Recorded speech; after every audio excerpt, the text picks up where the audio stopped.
Hello everyone. Welcome to our another session on Kubernetes. In this session, we are going to discuss very important topic, which is deployment of Kubernetes. We'll just go through the some theoretical part, why deployments are required for the Kubernetes and what is the deployment. So when you say the deployment, it will bring a cloud native feature such as self-healing, scaling, rolling updates, version rollbacks to stateless apps on the Kubernetes. That means whenever you develop your application in .NET or any kind of language, so once you create a Docker container and once you create a pod and once you deploy it to the Kubernetes, so the main feature of deployment is self-healing. Say whenever your application is down and you need new patches are updated, and if you want to deploy it, and whenever that is nothing but scaling, and whenever there is an issue comes, so rolling back to the previous version, these powerful features we will get it only in the Kubernetes option. So when you deploy your application Docker container as a pod into the Kubernetes, your application will not be having these powerful options, that is self-healing, scaling automatically, like based up once you update the YAML file and all. So if you want to get these great features, so self-healing, scaling, and rolling back the updates and rolling out the updates, so to get these for your stateless applications or stateless apps, you need a deployment. So that's why deployment is a major concept in the Kubernetes. So why we are mentioning the stateless app? So once your application is keep on running, it's a stateless because we will be creating a database at some other server. So it's a stateless app. You can recreate the application if any issues comes. So the recreation, everything, it will be handled by Kubernetes automatically. And deployment spec is declarative YAML. So how do you create a deployment? For that, we will be create an YAML file. So with that YAML file, we will apply that YAML file and deploy it to the Kubernetes application. So that is nothing but we are calling it as a declarative YAML. Why we are calling a word declarative here? That means we are declaring whatever the requirements we have. For example, we need 10 pods, 5 pods, 6 pods. Based upon that, we are declaring in an YAML. Hence, we are calling it as a declarative model of YAML. And desired state of the stateless app, just apply the once you create a YAML file, we will see practically how to create a deployment file and how to define how many pods are required, what is the port numbers, and what is the container name, what is the image name which you are going to create a deployment to get these powerful options. So that's why we're calling it as a deployment controller. It's a controller. So with this controller, it will give you these options: self-healing, scaling, and rolling updates, those important features of the Kubernetes. So let us see how YAML file it looks. So deployment YAML, how we will be creating. So this is a file example, you can see here. Once you have an application and you convert it to the Docker container, and on top, this is a Docker container. Okay, your all the dependencies will be there inside a Docker container. That means your image will be there inside this Docker container and container will be running. So now on top of that, we are creating one layer, and that is nothing but pod layer. Right, we already seen in the previous session, this is a pod layer on top of your Docker container. And on top of this pod layer, we have another option, another layer, that is a deployment controller, where you will get all the superpowers of Kubernetes, scaling updates, and automatically it will roll back. Automatically your application will be up when you are deleting or if any issues occurs. So it will always maintain the desired state and actual state. Desired state is nothing but whatever you are defining in the YAML file. So your deployment controller, it will take care of whatever you are defined in the YAML file and whatever the actual running state of the application. If you say, for example, you are defined three replicas at three application or three pods should be running, and if Kubernetes is running only two, then this deployment controller, it will make sure it should run three. So that's why we are telling this is a desired state and this is an actual state, so both should be matching. So that will taken care from the deployment controller. And just to go through of this YAML file, you have an API version. So what is the schema you are using and what kind of object you are creating? I am creating a deployment object and deploying it to the Kubernetes. That is a deployment. So kind means it may be pod, it may be a service. right? So it can be any kind of. So here I'm creating a deployment kind. So the metadata of the information, this is a deployment information. I am giving a name so that I can fetch the deployment based upon this name. So it will help, this metadata, it will help you to identify the deployment object. And what is this spec information? The spec information, this part, see above part up to this 5 lines of code, this is a deployment information I defined in the YAML file. And then coming to the spec part, what is this spec part? It's a pod information. So in the pod information, again here also we have match labels. And what is this match label? This match label, always it should match with the your container. This match label, app name and container name, both should match. So that's just to give in a one word. So this pod and this container, it will be tightly coupled. That means both names should be matching. So now in the spec, what we are mentioning, replicas, how many pods you read. So this, as I told, this up to this part is a deployment, and up to spec, when it starts with the spec, it's a pod information we are defining. Inside this, we have the replicas 3. I am telling selector which pod template you are using. So Ketaki Angular app, this is a pod template. So pod template I am using. So between the deployment and your pod template, there is a replica set we are defining here. So how many replicas you need. So here, what is the template container? So this is a container. So and image. So this is an image. So that means I am wrapping up this container inside this pod, and again this pod I am wrapping up into the deployment. So this image, it will give you a more information in detail. So Docker container is wrapped up in the pod, and pod, it will be wrapped up in the deployment. Say for example, if you are not wrapping this deployment option, if you are not creating your pod and container without deployment, so you will not get these benefits, because the scaling, self-healing scaling, this powers you will get only with the deployment controller. So because deployment controller only will be having, it will together, it works with the replica set and all. So the replica set and this information having deployment controller only. So that is why this deployment controller is required. Let us see practically to how to create deployments and all. See now, for example, how do you get, I have also written some commands here. Okay, so in the next slide, if you see what are the commands we will be using for Kubernetes deployment. kubectl get deployments, describe deployments, get deployment with the name and apply. And if you see here, kubectl get deployments, let us see any deployments we have created. See, no resources found, that means no deployments are created under prod namespace. No deployments are there in the prod name. Let us see if it is there any deployments in the default namespace. How do you define -n? Default we will mention.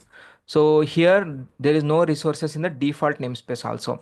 Now whenever I am creating the deployment, how do you create a deployment? kubectl apply, and I will be having -f and deployment.yaml. Okay, see no object passed to apply. That means in the deployment.yaml file I created, but if you see here, there is no code is there here.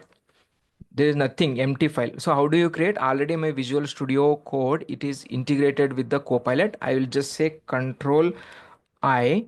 So that will we can ask the Copilot. So I will self deployment template Kubernetes. I'll just asking the asking Copilot to generate a deployment template for me. Yeah, it is just generating the deployment template. With by default it is deploying with the replicas, whatever we have seen in the PPT. So now coming to this, we have three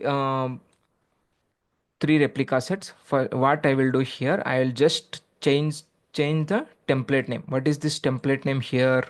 The template name, I'll tell demo pod. Okay, we'll see what error we will get here. Definitely we will get an error here. We will see what is the error. Now if you see, I'm just generating now. Ketaki is invalid, spec template invalid value, map string selector does not match with the template labels. As I was explaining, right? So this template is nothing but it's a pod. So this pod template is mismatching with the with this replica set controller, because both should, otherwise your replica set, it will not, this replica controller, it will not identify which pod you want three replica sets. So this name and this name should match. So hence what I'm doing here, I'm just copying this demo and I am keeping here same. Okay, so now it should create, both are matching. So it, this three replicas will be created for this pod. Okay, and this pod is using uh, this container.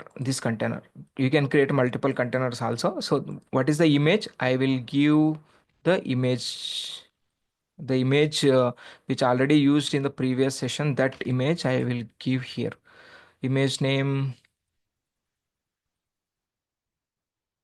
I'll just use Nilkam Cole and slash Ketaki Angular, and I'll say point 2. This is an image name I am just giving. Now I want to change the my deployment name also.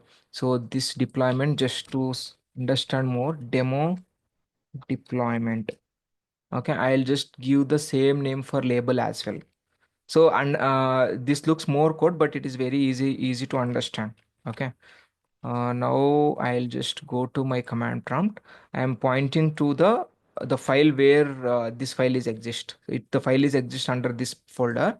Now I'll apply it. So that's why in the F I'm not mentioning any virtual path here. I am just mentioning my YAML file. So now when I apply it, so it is just, I think it is creating. Yeah. So now, yeah, so demo deployment is got created. So if you see now, demo deployment is created under which namespace? Default namespace. What is our default namespace? The prod namespace is the default namespace. Whenever I'm not mentioning any namespace, right? So now when you do the get deployment, that is a default one. Get deployment, it should show our demo deployment. You see, so demo deployment is ready. So three replica sets.